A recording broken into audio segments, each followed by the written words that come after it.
ఉత్తరాఖండ్లో వర్షాలు ముంచెత్తాయి. దాంతో వరదలు సంభవించి కొండచర్యలు విరిగిపడ్డాయి. చాలా ప్రాంతాల మధ్య రాకపోకలు నిలిచిపోయాయి. రోజులు గడుస్తున్నా సహాయక చర్యలు కొనసాగుతూనే ఉన్నాయి. అయితే ఈ సమస్య నలుగురు విద్యార్థుల పరీక్షకు అడ్డంకిగా మారింది.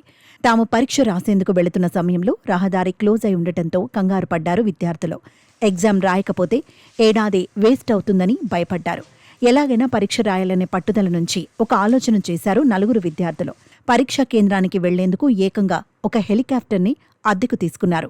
సమయానికి ఎగ్జామ్ హాల్కు చేరుకుని పరీక్ష రాశారు. ప్రస్తుతం వీరికి సంబంధించిన వార్త సోషల్ మీడియాలో వైరల్ అవుతోంది. ఎగ్జామ్ రాయాలనే నలుగురు విద్యార్థుల తపనకు అంతా ఫిదా అవుతున్నారు.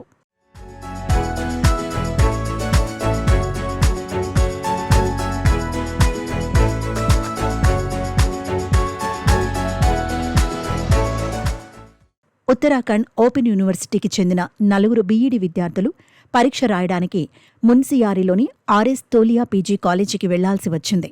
ఈ నలుగురు విద్యార్థులు కూడా రాజస్థాన్లోని బలోత్రా పట్టణానికి చెందినవారు.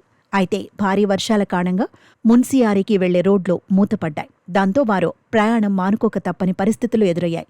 కాగా వారి స్వగ్రామం నుంచి హల్ద్వానీకి చేరుకున్న తర్వాత కానీ రోడ్డు క్లోజ్ అయిన విషయం వీరికి తెలియలేదు. ఆ తర్వాత తీవ్ర నిరాశకు గురయ్యారు. పరీక్ష రాయలేకపోతే ఎలా అని ఆందోళన చెందారు. చదువుకు ఒక ఏడాది నష్టం జరుగుతుందని భావించారు. ఏడాది మొత్తం ఎందుకు వృధా చేసుకోవాలని భావించిన నలుగురు విద్యార్థులు ఒక మంచి ఆలోచన చేశారు. హల్ద్వానీ నుంచి మున్సియారీకి హెలికాప్టర్ సేవలు అందుబాటులో ఉన్నాయని తెలుసుకుని దాన్ని వినియోగించుకోవాలని అనుకున్నారు. దాంతో వెంటనే సదరు కంపెనీని సంప్రదించారు. హెలికాప్టర్లో తమను ఎగ్జామ్కు తీసుకెళ్లాలని కోరారు. అయితే వెదర్ అనుకూలంగా లేదని, హెలికాప్టర్ తీయడం కుదరదని సిబ్బంది వెల్లడించారు. అంతే, మళ్లీ నిరాశ చెందారు.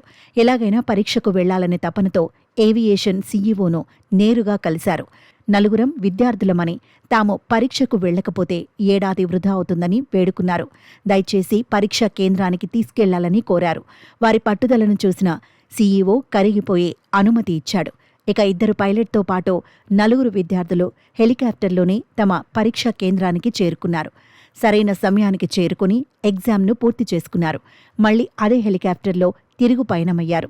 హెలికాప్టర్ ప్రయాణానికి ఒక్కొక్కరికి 5,200 రూపాయలు ఖర్చయినట్లు సదరు విద్యార్థులు పేర్కొన్నారు. అయితే అంత దూరంలో పరీక్షా కేంద్రం ఎందుకు ఉందని కొందరు నెటిజన్లు ప్రశ్నించగా బీఈడీ పరీక్షల ఇన్ఛార్జ్ స్పందించారు.